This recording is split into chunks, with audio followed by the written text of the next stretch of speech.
दर्शकवृन्द नमस्कार। दिव्यदर्शन टेलिभिजनको कार्यक्रम स्थानीय सरोकारमा यहाँलाई हार्दिक स्वागत छ। हामीले अघिल्लो कार्यक्रमहरूमा स्थानीय तहका जनप्रतिनिधिहरूसँग रहेर विभिन्न विकास निर्माणका कार्य सम्बन्धी छलफल गरेका थियौं। त्यसका लागि आज हामीसँग हुनुहुन्छ खनेबास गाउँपालिका वार्ड नम्बर 1 का वडाध्यक्ष बुद्धि तामाङ। आउनुस् उहाँसँग कुराकानीमा जोडौं। यहाँलाई कार्यक्रममा स्वागत छ। नमस्कार हजुर। हालसालै केमा व्यस्त हुनुहुन्छ तपाईँ? अहिले हामी अहिलेको व्यस्त चाहिँ तपाईँको यही 2077-78 को योजनाहरू अहिले लास्ट टाइम भयो। हजुर। अनि त्यस समय अब यो कोरोनाले गर्दाखेरि अहिले चाहिँ तपाईँको भनौँ न कार्यहरू बन्द छ। अहिले त्यही भएर अलिकति आज भोलि त अलिक फुर्सदी छु। अहिले कोरोना कहर पनि छ हैन, दोस्रो भेरिएन्टको कोरोना चलिरहेछ अहिले महामारीको रूपमा। हजुर। तपाईको वडातिर चाहिँ कोरोना सम्बन्धी जनचेतनामूलक सन्देशहरू प्रभाव गर्ने लगायत के पहल गर्नु भएको छ त्यस सम्बन्धी? हामीले चाहिँ तपाईँको अहिले जुन पोहोरदेखि अहिले फर्स्ट टाइममा हाम्रो यो कोरोनाको गर्दाखेरि गाउँमा तपाईँको त्यहाँदेखि जनचेतना सुरु गरेको अहिलेसम्म सुरुै भनौँ न, अहिलेसम्म चाहिँ भनौँ न चलिरहेछ। अहिले हाम्रो माथि लेक बाहिर होला, यतातिर बजारतिर छ्यापाछ्यापै छ। तर हाम्रो चाहिँ अहिले माथि चाहिँ 1-2 जना चाहिँ यस्तो सङ्क्रमित अस्ति चेक गर्दा देखाएको थियो। अहिलेसम्म चाहिँ हाम्रो कोरोनाको चाहिँ ऊ चाहिँ के अरे लक्ष्य देखेको छैन। अहिलेसम्म सामान्य छ। कोरोना सङ्क्रमित हुनेहरूको रिपोर्ट चाहिँ अहिले नेगेटिभ आएको छ कि पोजिटिभ नै छ? के छ यसको अवस्था? यसको चाहिँ तपाईँको अस्ति हाम्रो उ गरेको अहिलेसम्म चाहिँ तपाईँको नेगेटिभै दिइरहेछ। अहिलेसम्म पोजिटिभमा निस्केको छैन वडामा। हजुर। तपाईँको वडामा भनेपछि अहिले कोरोना सङ्क्रमित व्यक्तिहरू हुनुहुन्न भन्नु पर्यो? हजुर। अस्ति 10-12 जना चेकअप भएको थियो, तपाईँको त्यसको नेगेटिभै आयो। हजुर। कोरोनाको विषयमा हामीले कुरा गरिहाल्यौँ होइन। तपाईँ जनप्रतिनिधि हुनुभएको पनि लगभग 5 वर्ष पुग्न लाग्यो। हजुर। तपाईँ जनप्रतिनिधि हुनुभन्दा अगाडिको समयमा कस्तो अवस्था थियो र अहिले के परिवर्तन गर्नुभएको छ? यहाँको वडातिर, यहाँको गाउँपालिकामा के परिवर्तन भएको छ यस विषयमा भनिदिनुहोस् न। यसमा चाहिँ तपाईँको जुन हाम्रो स्थानीयको चुनावभन्दा अगाडि,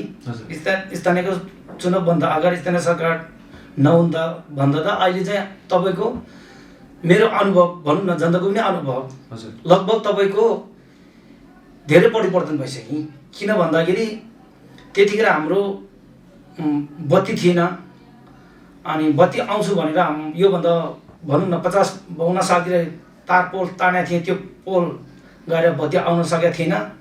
र बत्ती पनि आइ स्थानीय चुनाव भइसकेपछि र प्लस तपाईँको रोड पनि तपाईँको ठाउँ ठाउँमा हामीले मेन रोड तपाईँको सेर्तुङसम्म बोरङ क्रस भइसक्यो। सागा रोड पनि हामीले चाहिँ अहिले हाम्रो वाडासम्म पुरा वडाको चाहिँ तपाईँको टोटलमै पुगिसक्यो। यसपालिसम्म टोटलमै पुगिसक्यो। अलिकति यो झारलाको पहिरो र अहिले यो दार्खाको पहिरोले गर्दाखेरि यो असार साउन भनौँ न बर्खा मैले यो 12 महिना चल्न सकेको छैन। अब चाहिँ डुन्डुरीको पुल भइसक्यो, लबङको भयो। अब बिचमा एउटा दुईवटा पुल भाँगिन्छ पहिरोले गर्दाखेरि। अब चाहिँ तपाईँको जनतालाई चाहिँ त्यो भनौँ न यातायातको व्यवस्था चाहिँ अलिकति अभावै छ। अबदेखि भनौँ न यो आशासम्म सुरु भइसकेपछि वर्षायाममा चाहिँ रोकिने भयो। हजुर। लगायत अर्को बेलामा चाहिँ तपाईँको भनौँ न पहिलाभन्दा धेरै सुविधा भइसक्यो। धादिङ बेसी लोड भइसकेपछि तपाईँको आफ्नै आँगनमा चाहिँ सबै चिज भनौँ न उपलब्ध भयो नि गाडीले। सवारी साधन पुगेपछि अहिले गाउँघरका जनताहरूलाई धेरै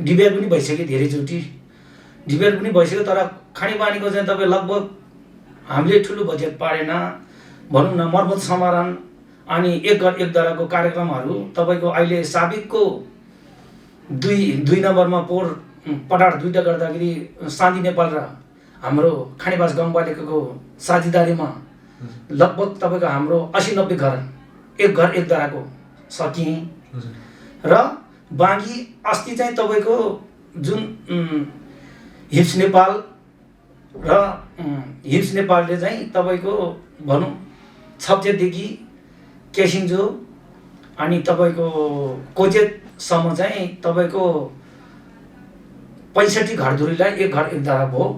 अनि वाडाबाट चाहिँ वाडाको नेतृत्वमा तपाईँको भनौँ न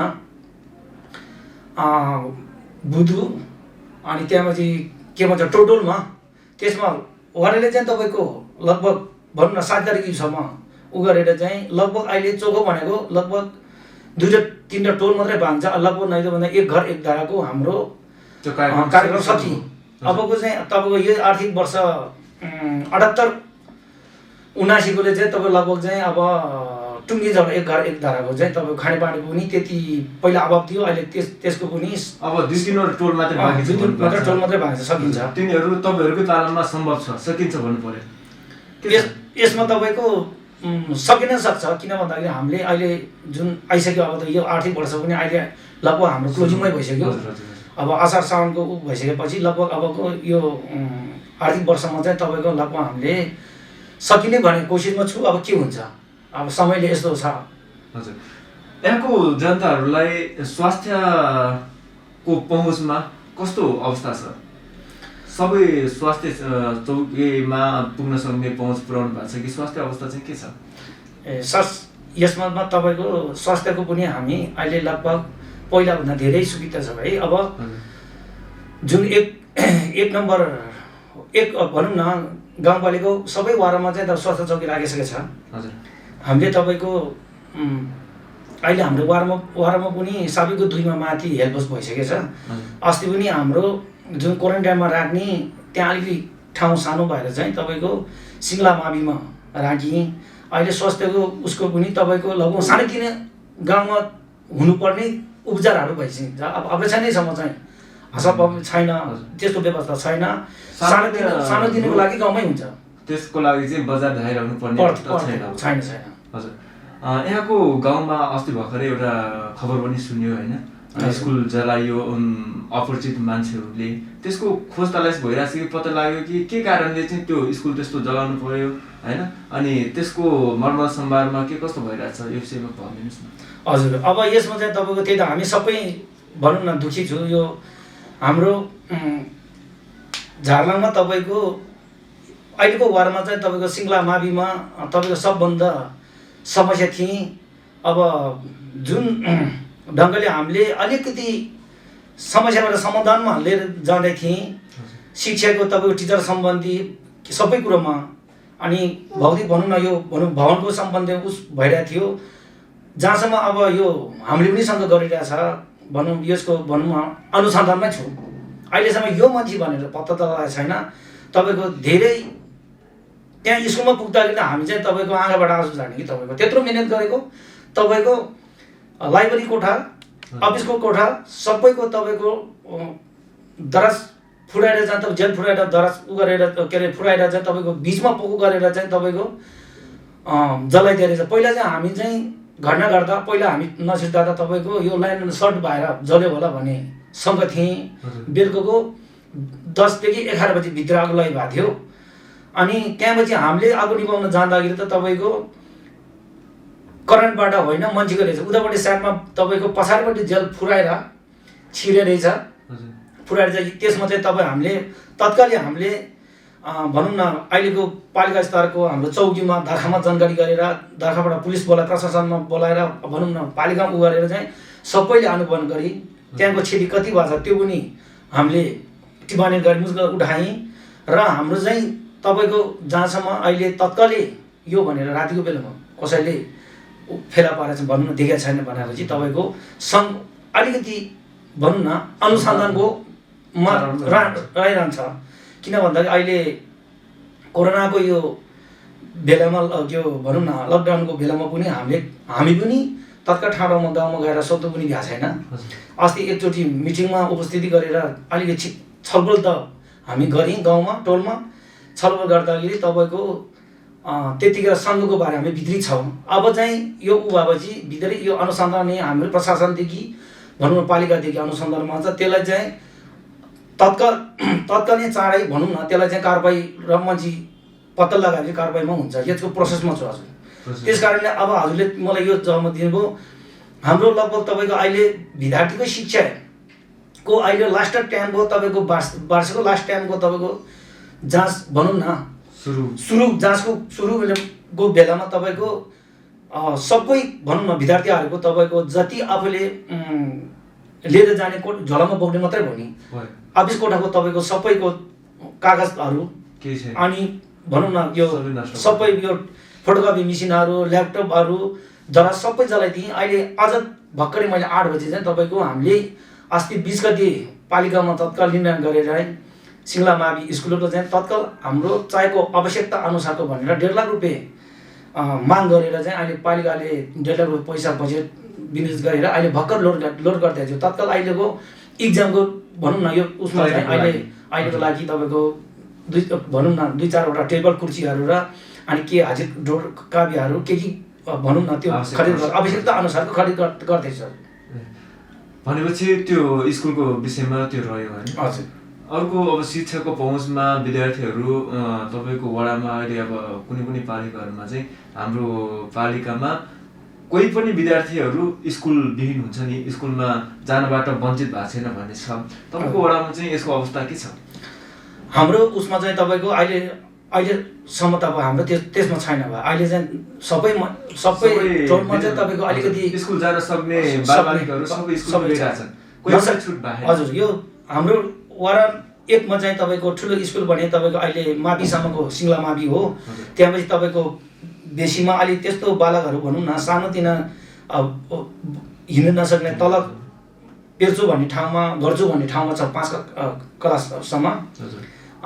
के अरे फेरि यता छप्चेपट्टि छ 3 कक्षासम्म अनि माथि छ तपाईँको हाम्रो वडा 4 वटा स्कुल छ। 4 वटा स्कुलमा तपाईँको अहिले सिङ्ला मावि भने अहिले हामीले सकेसम्म +2 सम्म गर्ने गरेको। अब यसमा अब हाम्रो प्रोसेसबाट दुःख भने अलि सफल त यसपालि प्रोसेसमा थियो। अब भनौँ न धेरै जस्तो क्षति गरिदिएँ। अब कोही शत्रु हो कि कोही विपक्षी साथीहरू कि अब रानीको पोलिटिकको लागि न मलाई न को व्यवस्थापन अध्यक्षलाई न वडा अध्यक्षलाई हेरेर हो कि के हो तपाईँको लगभग तपाईँ 30 देखि 40 लाखको 2वटा भवन र सामान सबै जलाइदियो के। त्यसमा चाहिँ हाम्रो गाउँको साथीहरूले पनि अनुभव के अरे अनुगमन गरेको छ। अब यसमा चाहिँ कसको शत्रु ल्याउ नै त भन्दा एउटा गाउँको सबै गाउँको विद्यार्थीको भनौँ न सबै गाउँलेको एउटा संस्था सार्वजनिक स्कुललाई तपाईँ त्यस्तो नगर्नुपर्ने एकदम दुःख लाग्दो हामीले त्यस्तो घटना गरिदिएँ। नै त भने हाम्रो चाहिँ अब पर्सनल इस्यु वडा अध्यक्ष होस् या प्रधानाध्यापक होस् या व्यवस्थापन समितिको अध्यक्ष उहाँहरूको पर्सनल इस्युबाट भनौँ न त्यसबाट त्यस्तो गरेको हुन सक्ने शंका हजुर हाम्रो सङ्घ त्यही हो कि राजनीतिक स्कुलबाट वडा अध्यक्षलाई उसको पालामा चाहिँ यो स्कुललाई नाश गर्छु भन्ने हिसाबले हो कि कसैले चाहिँ कि स्कुलको व्यवस्थापन अध्यक्षको लागि न स्कुलको भनौँ न टिचर सारको भनौँ न हेडमास्टरको लागि फानालाई बस्नु नपाएर अर्को उसको लागि जे जस्तो भयो भने हाम्रो उसमा चाहिँ तपाईँको हाम्रो विचारमा त फ्यामिलीमा त त्यस्तो शत्रुता देखाइदिएन। तैपनि तपाईँको जो मान्छेले घटना गरिदिए त्यो मान्छेले चाहिँ तपाईँको व्यक्तिगत उ गर्नुपर्ने तपाईँको गाउँकै टोलकै संस्थालाई हानि पुर्याइदिए। विद्यार्थी तपाईँको 400 जना विद्यार्थीको लागि हानि पुर्याउने गरे त्यो मान्छेले त्यस्तो गर्थ्यो। अब के गर्ने अब त्यसमा चाहिँ हामी अनुसन्धानमै छु। हजुर, उहाँहरूलाई अब जो भए पनि कडाभन्दा कडा सजाय पत्ता लगाएपछि होइन स्कुल जस्तो एउटा विद्या भन्ने चिज शिक्षा भन्ने चिज अब देशकै लागि एकदम ठुलो चिज हो होइन। त्यसको अब जुनबाट पूर्ति हुन्छ जनताको त्यत्रो 300-400 विद्यार्थीहरूको भविष्यसँग खेलवाड गर्ने पर्सनल इस्युसँग वा राजनीतिक इस्युसँग लिएर त्यसरी गर्ने मान्छे चाहिँ यहाँहरूले पछि पाउनुभयो भने कडा कारबाही होस् भन्न चाहन्छु होइन। हजुर, हामीले चाहिँ त्यसलाई त बाँकी छोटी कुरा होइन, यो चाहिँ तपाईँको पत्ता लगायो भने अब यो गाउँको मान्छेले गाउँको जनताले पनि छोड्दैन भनौँ न पत्ता लगाएर टुङ्गो भने। अब त्यसमा चाहिँ तपाईँको केही मान्छेको जुनै वर्षमा पनि तपाईँको यो 15-20 वर्ष भयो जहिले पनि तपाईँको एक घर बराबर घर बराबर तपाईँको जुनै योजना आए पनि तपाईँको हामीले एउटा घरबाट 5 वर्षमा 5 दिन 10 दिन त तपाईँको श्रामदानमा तपाईँ ढुङ्गा बोक्ने के अरे जग्गालाई तपाईँको सम्म छैन खार्ने एउटै कोठा बनाउँदाखेरि खार्नु पर्यो उ गर्नु पर्यो श्रमदानमा तपाईँको त्यत्रो पेलिरहेछ नगर्ने एउटा हाम्रो वाडामा जनताले हामीले भनिसकेपछि स्कुल भनिसकेपछि चाहिँ यसरी योजना छ हामीले यो बनाउनु पर्छ यो भवन बनाउनु पर्छ भन्दाखेरि श्रमदानको लागि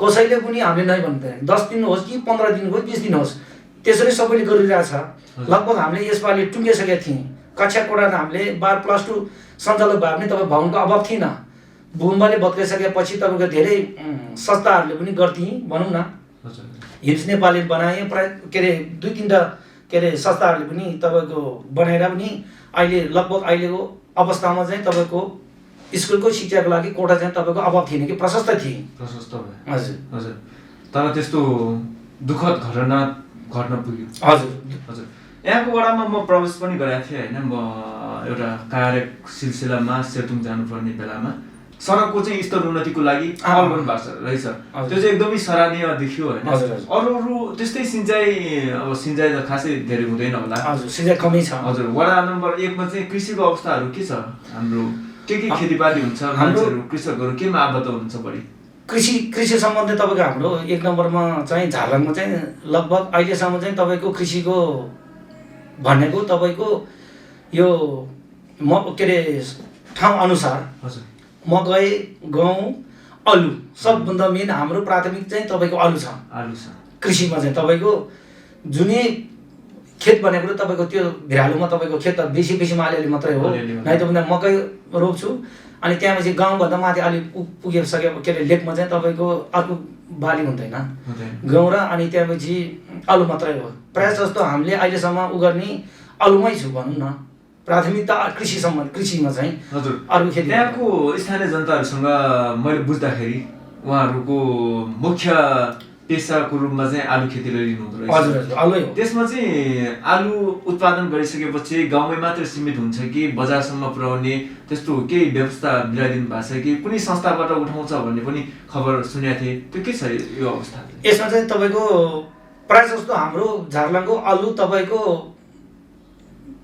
यो पहिला त हामीले उ थिएन अहिले चाहिँ तपाईँको सल्यानटारपट्टि बन्द भयो अहिले डाइरेक्ट भनौँ न धादिङ बेसी पनि गाह्रो छ नै त भने तपाईँको त्यहाँ माथि भइसकेपछि बिचमै तपाईँको दार्खादेखि भनौँ न यो अहिले जुन रोड छ ट्याक्स उसमा छ अर्डर अनुसारको तपाईँको धादिङ बेसी आइपुग्नु पनि गाह्रो छ स्थानीयको त्यहाँले त सकिँदैन धेरै जस्तो आलु हुन्छ अहिले यो भदौ र असोजसम्म चाहिँ हामी धादिङ बेसीमा अलिअलि फटाफट आइपुग्छौँ नै त त्यति प्रायः ऊ खेती पनि अलिकति कमै छ भनौँ न कृषिमा कमै छ धेरै जस्तोले सबैले त्यो चासो गरेको छैन अलिअलि आफ्नो त्यहाँको स्थानीयको गाउँमा चाहिँ आफूलाई तरकारीको उसमा व्यापारको हिसाबमा अलिक धेरै मान्छे गएको छैन त्यस कारणले चाहिँ तपाईँको आलुको राम्रो हुन्छ आफैले मात्रै युज हुने गरी उत्पादन गरिरहेछ व्यावसायिक रूपमा चाहिँ खेती कसैले गर्नुभएको कम गरेछ व्यावसायिक रूपमा कम गरेछ तपाईँको समूह पनि 2-3टा समूह पनि ग्रुप भइसकेको छ आलु खेतीको लागि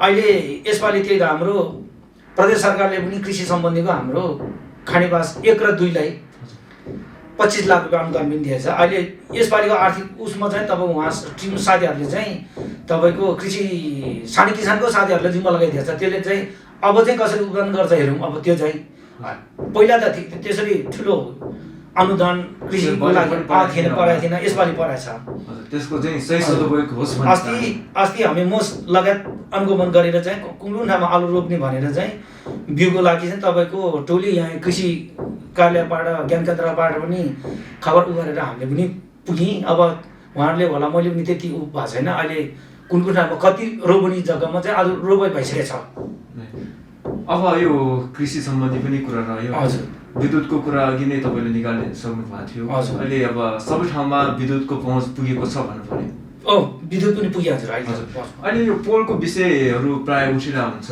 पोल चाहिँ के छ फलामको हाल्नु भएको छ कि काठकै छ कि के छ यो होइन हाम्रो तपाईँको फलामकै छ हजुर पोलको त सबै ठाउँ फलामकै छ काठको कतै पनि हालेको छैन फलामकै छ सबै ठाउँमा हजुर यहाँले अब लगभग हामी कार्यक्रमको अन्त्यमा पनि आइसकेका छौँ होइन यहाँको पालामा जे जति योजनाहरू गरेर यहाँले सम्पन्न गर्नुभयो यहाँ के कस्तो योजनाहरू चाहिँ बनाउनु भएर कार्यान्वयन अवस्थामा छ या कति % जति काम भयो या गर्न बाँकी के छ अहिले वडामा हेर्नुपर्दा या समग्र गाउँपालिका वडा तपाईँ गाउँपालिकाको एउटा सदस्य पनि हुनुहुन्छ हजुर हजुर प्लस वडा अध्यक्षको हिसाबले के कार्यहरू गर्नु बाँकी छ के यो चाहिँ गरिसक्यो हामीले भन्ने के छ यो कुराहरू यसमा चाहिँ मेरो विचारमा चाहिँ तपाईँको अहिले लगभग मेरो पालोमा भनौँ न मेरो अब लगभग अब 1 वर्ष छैन 1 वर्ष भनौँ न अब आउने वैशाख भनेपछि लगभग अहिलेको नयाँ सोचेको अनुसार चाहिँ विकासको बारेमा चाहिँ बत्ती पुगिहाल्यो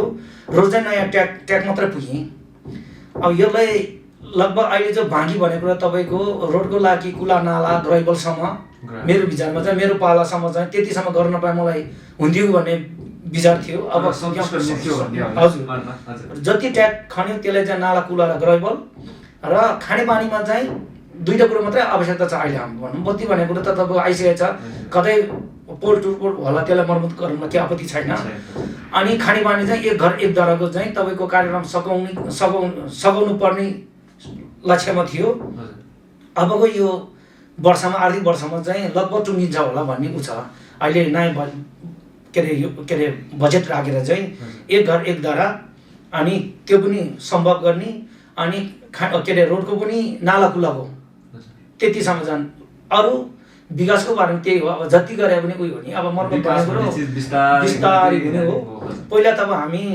स्थानीयको चुनावको लगायत उ भने तपाईँको हामी दार्खादेखि हिँडेर थियौँ त्यहाँ चाहिँ तत्कालै हामीले जनप्रतिनिधि भइसकेपछि नयाँ योजना विनियोज गरेर तपाईँको दार्खादेखि नै भनौँ न डुन्डुरेदेखि नै तपाईँको नयाँ ट्याक खोलेर चाहिँ अहिले लगभग हामीले 3 वर्ष भयो गुरेर 1 वर्ष हामी पनि के अरे पैदल यात्रा नै भयो हजुर अहिले चाहिँ तपाईँको रोड यातायातमा पनि लगभग अहिले चाहिँ तपाईँको यो बर्खा बेलामा अलिकति यो पहिरोले गर्दाखेरि मात्रै अभाव हो न 2-4 महिना नै त भन्दा आज भोलि चाहिँ तपाईँको अहिले हामीले भने 3 घन्टामा ठक्क आफ्नो घर पुगिन्छ 3 घन्टामा धादिङबाट म धादिङबाट तपाईँको अफिसमा पुगेर घर पुगेर पनि यतै फर्किनुपर्ने काम पऱ्यो भने एक दिनमा ओर्दोर हुन्छ 2-4 बजेसम्म कार्यालयमा बस्ने अग्रमग्र गर्ने अनि फर्किने बेला भने 3 घन्टा भयो यहाँ आइपुग्छ धेरै सहज भयो हामी कार्यक्रमको लगभग अन्त्यमा पनि आइसकेका छौँ होइन अन्तिममा तपाईँले अब आफ्नो स्थानीय जनताहरूलाई या आफ्नो केही मैले सोध्न छुटेको कुराहरू या स्थानीय जनताहरू के भन्न चाहनुहुन्छ त्यो कुराहरू राखिदिनुहोस् न अब म के भन्न चाहन्छु भन्दाखेरि तपाईँको स्थानीय हाम्रो सबै साथीहरूलाई विदेश गाउँमा सबै साथीहरूले चाहिँ के भन्नु हामीले अहिलेको जनप्रतिनिधि भइसकेपछि गर्नुपर्ने कामहरू योजनाहरू आफूले सोचेको त कहिले पनि हुन्छ र तैपनि हामीले मेरो अनुभवमा चाहिँ अलिकति पहिलाभन्दा परिवर्तन भइसक्यो भन्ने महसुस गर्छु र लगायत अहिले खानेपानी र ऊ सबै योजना भन्न मेन भनेको एउटा सिक्जिया भयो बत्ती भयो तब रोड भयो सबै भयो सबैलाई पहिलाभन्दा अलिकति केही परिवर्तन आएको जस्तो लागेको थियो तर त्यही त अहिले यो स्कुलमा शिक्षाको लागि चाहिँ धेरै यसपालि तपाईँको न मेरो लागि मेरोको शत्रुले हो कि न स्कुल टिचरहरूको कि न व्यवस्थापन उको कि गाउँमा तपाईँको दुःख लाग्ने तपाईँको लाइब्रेरी कोठा र तपाईँको अफिस कोठाको सबै सामग्री तपाईँको बिचमा के अरे पोको गरेर अगो लगाइदिएर राखेँ त्यसमा अब जनताप्रतिनिधि साथीहरू भनौँ न आज म जुन अहिले यो कार्यक्रमलाई देखिराख्नु भयो हेरिरहेको सबै साथीहरूलाई म माफी माग्न चाहन्छु सक्दोसम्म हामीले यो जुन घटना घटाइदिएँ त्यसलाई चाहिँ अनुसन्धानमा तपाईँको प्रशासनदेखि गाउँपालिकादेखि सबै म छ अब त्यो पत्ता लगाइसकेपछि सम्पूर्ण साथीहरू गाउँले मिलेर चाहिँ त्यसलाई चाहिँ एकदम कडाभन्दा कडा यसलाई चाहिँ गर्नुपर्छ के अरे कारबाही गर्नुपर्छ भन्ने